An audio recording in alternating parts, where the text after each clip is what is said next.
우리 지난주에 누가 복 있는 사람이라고 했습니까?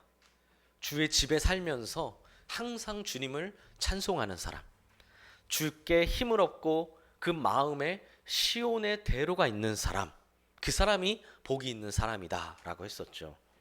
쉽게 말해 단 하루를 살아도 주님과 함께 살아가는 사람, 단 하루를 살아도 주님 안에서 감사하는 사람, 그 사람이 진짜 복 있는 사람이다 라고 했습니다. 지난 한 주간 어떻게 지내셨나요?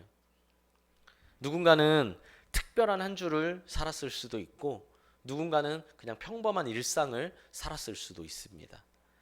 특별하다고 꼭 좋은 것도 아니고요, 평범하다고 꼭 나쁜 것도 아닙니다.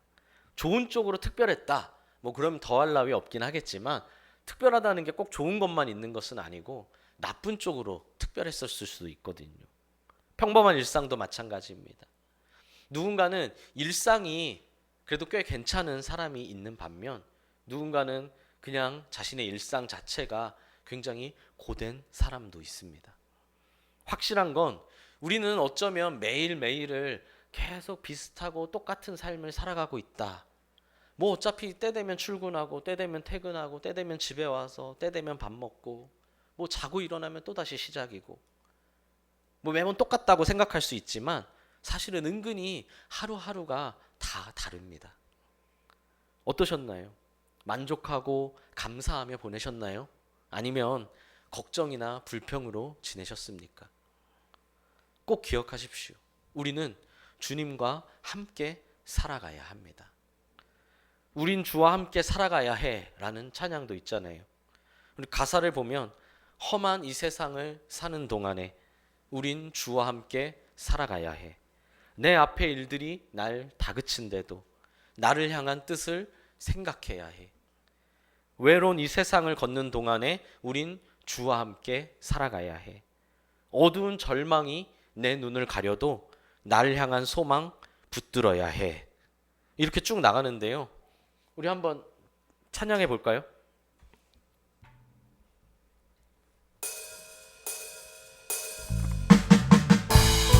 가사 뜰 겁니다. 우리 한번 가사를 생각하면서 찬양해 볼 겁니다.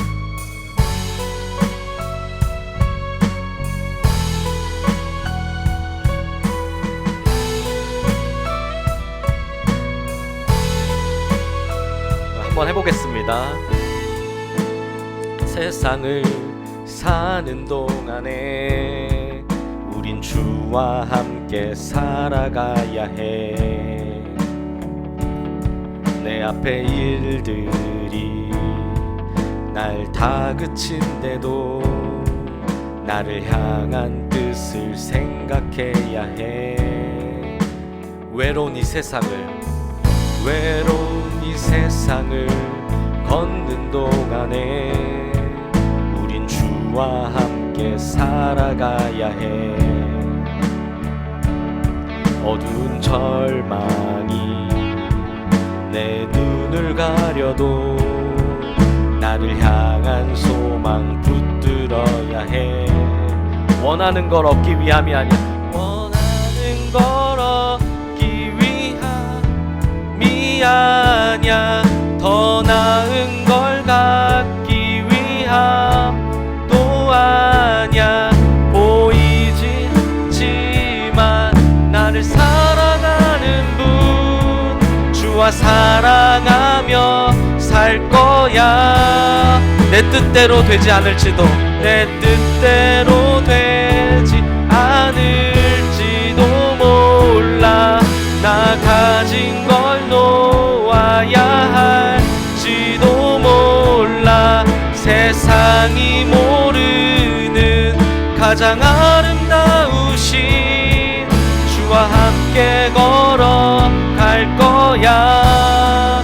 우린 주와 함께 살아가야 해. 우린 주와 함께 살아가야 해.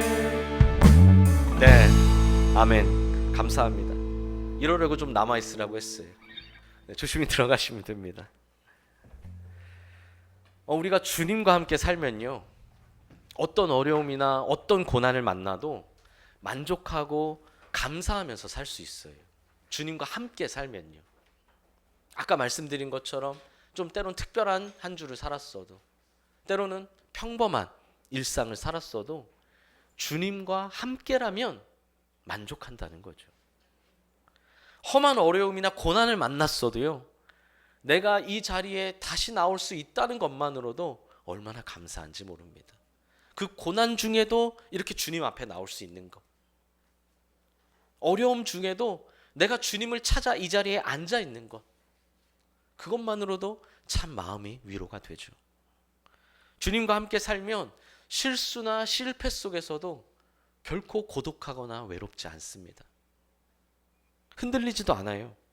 때로는 나 너무 혼자 있는 것 같고 아무도 없고 나만 외톨이인 것 같아도 그 순간에도 주님이 내 손을 꽉 잡아주시고 나와 함께 하시고요, 그 소망이 나를 일으킨다는 것을 경험할 수가 있죠. 주님과 함께 살아간다는 것은요, 내가 좋은 것을 갖거나 내가 원하는 소원을 이루기 위한 것이 아닙니다. 내 뜻대로 되기는커녕 오히려 내가 원래 가지고 있던 것조차 내려놓는 한이 있더라도 악인의 장막이 아니라 하나님의 성전 문지기로서 살아가는 것이 진정한 복과 은혜와 행복을 누릴 수 있다는 걸 경험할 수 있죠. 오늘 서론이 좀 길었는데요, 오늘 말씀의 핵심이 우리 지난주 말씀과도 크게 다르지 않기 때문입니다. 오늘 본문 1절과 2절은 이렇게 말합니다. 행위가 온전하여 여호와의 율법을 따라 행하는 자들은 복이 있다. 여호와의 증거들을 지키고 전심으로 여호와를 구하는 자는 복이 있다. 그리고 이어진 3절을 보면 그들은 불의를 행하지 아니하고 주의 도를 행한다 라고 합니다. 세상이 말하는 복과는 완전히 다른 개념이죠. 물질이 많거나 건강하거나 유명해지는 것과 이런 것들과는 전혀 상관없는 것입니다. 본문이 말하고 있는 복이란, 복 있는 사람이란 한마디로 하나님의 말씀을 지키는 사람이다 라고 하거든요. 이게 완전히 다른 개념입니다. 세상이 말하는 복은요, 나 자체가 아니라 무언가를 가지고 있는 내가 복이 있다고 말합니다. 무언가를 소유한 내가 복이 있다고 해요. 돈이 많은 나, 그런 내가 복이 있습니다. 아픈 곳이 하나도 없이 건강한 나, 그런 내가 복이 있죠. 무언가를 성공해서 유명해지거나 명예를 얻게 된 내가 복이 있다고 합니다. 세상은요. 근데 본문은 뭐라고 합니까? 무언가를 가진 나이기 때문에 복이 있는 게 아니고요, 말씀을 행하는 나 자체가 복이 있다고 하죠. 돈이 많아서 말씀을 지키는 나, 이게 아니고요, 돈의 유무와 상관없이 어쨌든 자신의 자리에서 말씀을 지키는 내가 복되다는 겁니다. 병원 한번 안 갈 정도로 건강해서 그 건강으로 말씀을 잘 지키는 나가 아니라, 유명하고 명예로워져서 말씀을 잘 지키는 내가 아니라, 그런 것들과는 전혀 상관없이 일상에서 말씀을 지키며 살아가는 나라는 사람 자체가 복이 있다는 거죠. 할렐루야. 오늘 본문을 무심코 읽었다면요, 많은 사람들이 오늘 본문의 내용을 그렇구나, 그래, 아멘 하면서 넘어갈 수 있지만요, 본문의 의미를 안다면 과연 얼마나 많은 사람들이 오늘 본문의 내용에 동의할 수 있을까요? 세상 사람들은 당연히 동의할 수 없을 거고요, 교회 안에 있는 사람들 중에도 그리 많지는 않을지도 모릅니다. 그러나 본문은 분명히 선언합니다. 사람에게는 마땅히 걸어가야 할 길이 있다고 말이죠. 그 길이 무슨 길인가요? 바로 하나님의 말씀에 순종하면서 살아가는 길입니다. 내가 직분자라서가 아니고요, 내가 성도라서가 아니라 사람이라면, 그냥 내가 이 땅에 사람으로 태어난 인간이라면 하나님의 말씀에 순종하며 살아야 한다는 거죠.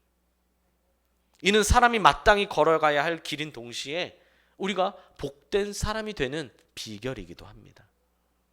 설령 많은 사람들이 그 길을 걸어가지 않는다 할지라도, 때로는 그 길을 걸어가는 나를 바라보며 비웃고 비난하고 손가락질 할지라도, 적어도 시인 자신만큼은, 적어도 이 시를 읽고 있는 우리만큼은 그 길을 벗어나지 않고 그 길을 묵묵히 걸어 나가야 한다라는 거죠. 우리가 2주 전에 시편을 처음 볼 때 하나님께 부르짖는 우리가 되어야 한다고 했습니다. 하나님께 부르짖을 수 있어야 한다고 했어요. 우리 부르짖고 계셨습니까? 무엇을 부르짖으셨습니까? 보통 부르짖자 그러면 내가 가진 문제 해결을 위해 혹은 나에게 필요한 무언가 필요를 위해 부르짖습니다. 그게 잘못이라는 것은 아니에요. 그렇게 하지 말라는 것도 아닙니다. 그것도 좋습니다. 그러나 오늘 시인은 무엇을 부르짖고 있습니까? 자신이 어떤 복을 받고 싶다고 부르짖지 않습니다. 하나님 저에게 이런 필요가 있습니다. 그렇게 부르짖지 않아요. 시인은 오히려 자신이 하나님의 말씀을 잘 지킴으로 나 자신이 복된 사람이 되겠다라며 부르짖고 있죠. 특정한 조건이 충족되고 특별한 무언가를 가져야만 행복한 게 아니라 내가 말씀을 지켜나감으로 행복한 사람이 되겠다는 거예요. 그래서 어떻게 살겠다고 하나요? 5절에서 7절을 보면요. 내 길을 굳게 정해서 율례를 지키겠다. 모든 계명에 주의하겠다. 정직한 마음으로 감사하겠다라고 합니다. 시인은 확신하고 있는 겁니다. 사람은 마땅히 하나님의 말씀에 순종하면서 살아야 하며 그렇게 살 때 복 있는 사람이 될 수 있고 그게 우리에게 주어진 하루하루를 행복하게 살아가는 비결이라는 것을 확신하고 있는 거예요. 또한 하나님의 말씀을 지키는 것이 우리가 깨끗하게 살아가는 방법이기도 합니다. 9절을 보십시오. 청년이 무엇으로 그의 행실을 깨끗게 하리까? 라고 묻죠. 그러면서 주의 말씀만 따를 뿐입니다. 라고 하죠. 그래서 11절을 보면 내가 주께 범죄하지 아니하려 하여 주의 말씀을 내 마음에 두었나이다 라고 합니다. 하나님의 말씀을 지키면서 살면 하나님께 범죄할 일이 없다는 거예요. 하나님께 범죄하지 않는데 뭐 세상 법은 당연히 말할 것도 없는 거겠죠. 특히 말씀을 내 마음에 두었다는 것은요. 내가 생각하고 선택하고 결정하는 모든 것의 기준을 말씀에 두겠다는 겁니다. 내가 그냥 가만히 생각하고 있는 것, 내가 생각해서 결정하고 선택하는 그 모든 것의 기준이 말씀이다. 무언가를 하는 것도 무언가를 안 하는 것도 그 모든 것의 기준은 하나님의 말씀이라는 겁니다. 내 생각, 내 감정, 내 평가를 다 내려놓고 오직 하나님의 말씀을 기준으로 삼아 살아가겠다는 거죠. 이는 내 삶의 중심이 말씀이라는 뜻입니다. 무엇이든 중심이 중요하거든요. 여러분 자전거 타실 수 있으십니까? 타시는 분도 있고 아직까지 못 타시는 분도 있을 텐데요. 자전거를 타는 사람은 어떻게 그걸 탈 수 있습니까? 바퀴가 동그랗잖아요. 자동차는 그 동그란 바퀴가 4개 있지만 자전거는 2개인데 어떻게 넘어지지 않습니까? 이 무게 중심을 잡는 법을 잘 알기 때문이죠. 자전거를 못 타는 사람은요, 이 무게 중심 잡는 방법을 아직 깨닫지를 못했기 때문이에요. 그래서 자꾸 뒤뚱뒤뚱 하다가 넘어지죠. 여러분, 이 건물이 어떻게 이렇게 튼튼하게 잘 서 있을 수 있습니까? 이 건물이 어마어마한 무게잖아요. 그렇죠? 엘리베이터만 해도 뭐 1000km 이상 타면 뭐 위험하다. 뭐 이렇게 다 써 있잖아요. 적재 중량이. 근데 지금 이 건물에 우리만 해도 몇 킬로입니까? 그렇죠? 이 건물 자체 무게도 얼마고요. 근데 이렇게 아무리 무게가 많이 나가도요. 중심이 잘 잡혀 있으면 그 무게가 고르게 분산돼서 이 건물이 무너지지가 않는 거죠. 뭐 다리도 뭐 어떤 것도 마찬가지입니다. 무게 중심이 잘 잡혀 있느냐. 이처럼 우리의 삶도 마찬가지입니다. 우리 삶의 중심이 무엇이냐에 따라 우리의 삶은 천차만별로 달라집니다.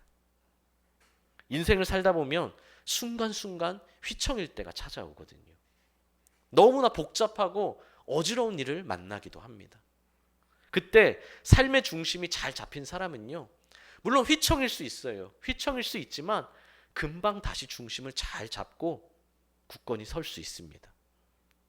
넘어질 뻔한 순간에도 이걸 잘 이겨내고 잘 균형을 잡습니다. 설령 넘어졌다 하더라도 금방 다시 일어날 수 있어요. 그러나 이 삶의 중심이 제대로 잡혀 있지 않은 사람, 삶의 중심을 못 잡은 사람은요, 여지없이 넘어집니다. 그리고 한번 넘어지면 다시 일어나는 것이 너무나 어렵죠. 왜 그런가요?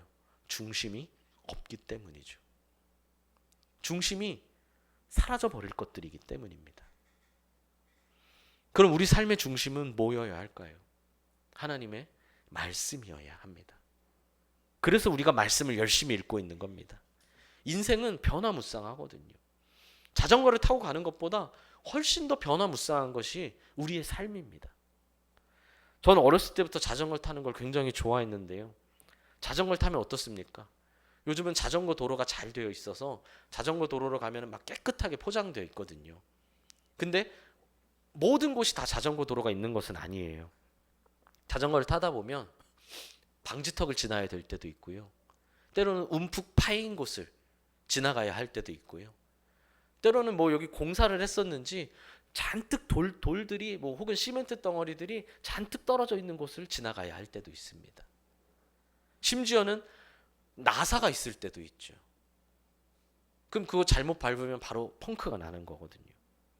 그때 중심이 잘 잡힌 사람은요, 어떤 길을 만나도 괜찮습니다. 뭐 자전거 전용 도로에서는 쌩쌩 달릴 수 있고요. 울퉁불퉁한 곳이나 돌밭을 만나도요, 조심조심 천천히 갈 수 있습니다. 마찬가지예요. 삶의 중심이 말씀인 사람은요, 어떤 길을 만나도 어떤 어려움을 만나도 충분히 이겨낼 수 있다는 겁니다. 돌밭을 안 만난다는 게 아니에요. 방지턱을 안 만난다는 게 아닙니다. 내 삶의 중심에, 내 중심에 말씀을 두어도 때로는 돌밭을 지나가야 합니다. 때로는 휘청거리기도 합니다. 때로는 움푹 패인 곳을 지나가야 돼요. 하지만 이겨낼 수 있다는 거죠. 그래서 시인은 이렇게 말합니다. 내가 모든 재물을 즐거워함 같이 주의 증거들의 도를 즐거워하였나이다 라고요. 여러분, 우리 중에 돈을 싫어하는 사람이 어디 있습니까? 아무도 없죠. 저도 돈을 좋아합니다. 누가 싫어하겠어요? 제가 예전에도 한번 말한 적 있지만 저는 돈을 싫어합니다. 이런 사람은 조심해야 된다고 했어요. 그렇죠? 저도 돈을 좋아해요. 근데 돈을 즐거워하는 것처럼 하나님의 말씀을 지키는 삶을 즐거워해야 한다는 거예요. 어떠십니까, 여러분? 돈을 즐거워하는 것처럼 하나님 말씀을 즐거워하고 계십니까? 오늘 예배에 참석했다고 오늘 여러분 예배에 참석 고생했습니다 하면서 돌아갈 때 여러분 한 사람에게 5만 원씩 준다면 어떻겠어요? 참 좋겠죠. 그렇죠? 나 하나님께 예배 드리러 왔는데 돈도 5만 원씩 받아간다? 기분이 좋죠. 근데 지금 그런 마음이 있어야 돼요. 도대체 설교가 언제 끝나나? 지난주는 되게 짧았는데 오늘은 다시 길어졌구나. 이런 표정으로 있으면 안 되고요. 내가 돈을 받을 때 즐거워하는 것처럼, 월급을 받을 때 즐거워하는 것처럼, 뭐 예를 들어 복권에 당첨돼서 그 돈을 받을 때 즐겁고 행복한 것처럼 말씀을 즐거워해야 한다는 거죠. 15절을 보면 주의 법들을 작은 소리로 읊조리며 주의 길들에 주의한다 라고 합니다. 16절을 보면 주의 율례들을 즐거워하며 주의 말씀을 잊지 아니하리이다 라고 하죠. 하나님의 말씀을 읽고 듣는 것을 즐거워하며 이 말씀을 자신의 영혼에 새기겠다는 겁니다. 사랑하는 수원동행교회 성도 여러분, 오뚜기는 아무리 넘어뜨려도 금방 제자리로 돌아옵니다. 심지어는 외부에서 큰 충격을 가해도요, 금방 다시 일어서요. 오뚜기 안에는 확실하게 그 무게중심을 잡아주는 무게추가 들어있기 때문이죠. 우리도 마찬가지입니다. 살다 보면 다양한 고난을 만나기도 하고 전혀 나의 잘못과 상관없이 외부에서 큰 충격을 받기도 합니다. 그때 우리가 오뚜기처럼 일어나려면 우리 안에서 확실하게 무게중심을 잡아줄 무게추가 필요해요. 그 무게추가 바로 하나님의 말씀입니다. 우리 삶의 중심은 말씀이어야 합니다. 할렐루야. 말씀이 우리 삶의 중심에 자리 잡을 때 우린 그 어떤 어려움이나 고난도 다 이겨낼 수 있어요. 흔들리지 않는다는 게 아니죠. 넘어지지 않는다는 것도 아닙니다. 누구나 흔들리고 넘어질 수 있습니다. 목사인 저도 마찬가지예요. 저도 살다 보면 흔들릴 수 있고, 저도 살다 보면 염려가 되고요. 저도 넘어질 수 있어요. 그러나 이겨낼 수 있다는 겁니다. 세상은 우리를 절대 가만두지 않거든요. 수시로 우리의 마음을 흔들어대고, 그럴 때마다 내 욕심은 잠깐 한눈판 사이에 어느새 이렇게 커져 있어요. 그러나 말씀의 중심이 있는, 마음의 말씀의 중심이 있는 사람은요, 흔들리지 않아요. 계속 흔들리지 않아요. 흔들리다가 멈춥니다. 계속 넘어져 있지 않습니다. 넘어져도 다시 일어납니다. 말씀이 우리를 단단히 붙잡아주고 말씀이 우리를 다시 일으키기 때문이죠. 이 확신을 가지시길 바랍니다. 그러므로 올해 우리가 말씀을 읽고 있는 것이 얼마나 귀한 것인지, 얼마나 소중한 기회인지, 그 말씀이 결국은 나를 살린다는 것을 명심하셔야 합니다. 예수님은 사람이 떡으로만 살 것이 아니라 하나님의 말씀으로 산다고 하셨습니다. 여러분, 우리 육신이 살아가기 위해선 음식이 필요하죠. 아무리 식욕이 없는 사람도 살기 위해서라도 어떻게든 음식을 먹습니다. 이처럼 우리의 영혼이 살기 위해서는 반드시 말씀이 필요해요. 살기 위해선 말씀을 먹어야만 살 수 있다는 거예요. 물론 바쁩니다. 피곤합니다. 귀찮습니다. 근데 그렇다고 말씀을 먹지 않으면 결국 우리의 영혼은 죽을 수밖에 없죠. 너무나 피곤하고 바빠서 두 끼, 세 끼를 걸을 때는 있지만 이틀, 3일을 안 먹는 사람은 없잖아요. 하루를 이상을 굶으면요, 밥을 먹든 빵을 먹든 하다못해 그냥 과자라도 주워 먹든 뭐라도 주워 먹습니다. 그래야 힘이 나고 그래야 살 수 있으니까요. 그런데 왜 말씀은 2번, 3번이 아니라 이틀, 3일을, 2주, 3주를 안 먹어도 그냥 내버려 두십니까? 영이 멀쩡한 것 같지만, 우리의 육신이 멀쩡하니까 영이 죽어가는 걸 못 느끼지만 이미 영이 죽어가고 있다는 것을 아셔야 돼요. 왜 종종 우리가 살다가 신앙적으로 말도 안 되는 엉뚱한 실수들을 하게 될까요? 뭐 깜빡하고 예배를 못 왔다. 너무 피곤해서 잠자고 일어나 보니까요. 왜 이런 말도 안 되는 실수를 합니까? 영이 메말라 버렸기 때문이죠. 실수가 아니라는 걸 여러분 아셔야 합니다. 실수가 아니라 영이 메말랐기에 느끼질 못하는 거예요. 근데 그걸 모르죠. 겉으로는 그럴싸한 말만 합니다. 스스로 실수라고 생각합니다. 근데 실수가 아니라 지극히 당연한 결과입니다. 주님이 어쩌면 내가 너를 알지 못한다 라고 하실지도 몰라요. 주여 주여 한다고 해도요. 얼마나 무서운 말씀입니까? 여러분, 스스로 유정란이라고 착각해서는 안 됩니다. 진짜 유정란이 되어야지, 스스로 무정란인데도 유정란이라고 착각해서는 안 된다는 거예요. 어느새 1년의 절반이 지나가고 있습니다. 우리가 여기까지 올 수 있었던 것은 분명 하나님의 말씀 덕분인 줄 믿습니다. 그러므로 절대로 포기하지 마십시오. 너무나 다행히도, 또 너무나 감사하게도 이제 한 달이면 수련회도 있어요. 이 기회들은요, 메말라가는 우리의 영혼에 물과 양식을 주는 굉장히 소중한 기회입니다. 이 기회를 잡으시길 바랍니다. 여러분, 삶의 중심에 말씀을 두십시오. 이 말씀을 다른 것과 바꾸자고 할 때 나 무엇과도 주님과 바꾸지 않겠다라는 그 찬양처럼 절대로 바꾸지도 말고 타협하지도 마시기 바랍니다. 말씀을 내 중심에 두는 것은 내 평생에 결코 후회하지 않을 가장 훌륭한 선택이라는 것을 여러분 꼭 명심하시길 바랍니다.